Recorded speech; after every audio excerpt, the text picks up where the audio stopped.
Em uma floresta exuberante chamada Verdejardim, todos os animais viviam felizes em harmonia. A floresta era cheia de árvores majestosas, rios claros e uma diversidade incrível de plantas e animais. Mas um dia, algo muito triste aconteceu. Começou um grande incêndio na floresta.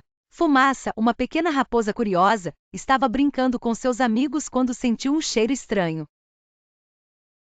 O que é esse cheiro? Ela perguntou. Luz, a coruja sábia, respondeu. É o cheiro do fogo fumaça. Alguém deve ter feito uma fogueira e a chama se espalhou.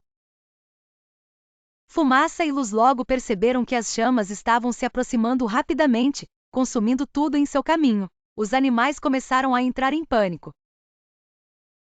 O que vamos fazer? Perguntou a coelhinha Teca. Luz, com sua sabedoria, explicou. O fogo pode ser muito perigoso. Ele queima as árvores, destrói o lar de muitos animais e polui o ar que respiramos. Fumaça percebeu que o incêndio era causado por descuidos humanos, como fogueiras acesas sem cuidados, e que isso afetava toda a floresta. Determinado a ajudar, Fumaça e seus amigos decidiram agir. Eles correram pela floresta, alertando todos os animais para que se afastassem das chamas e se abrigassem em áreas seguras. Luz voou alto para observar o incêndio e identificar onde estava se espalhando mais rapidamente.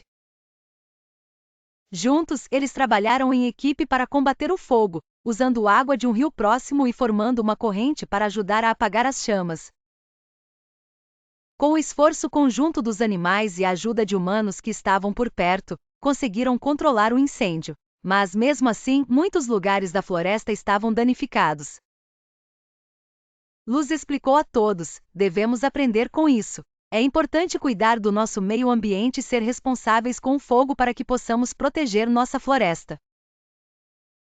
Queimadas podem causar danos irreparáveis às florestas e à vida selvagem. Cuidar do meio ambiente é um dever de todos.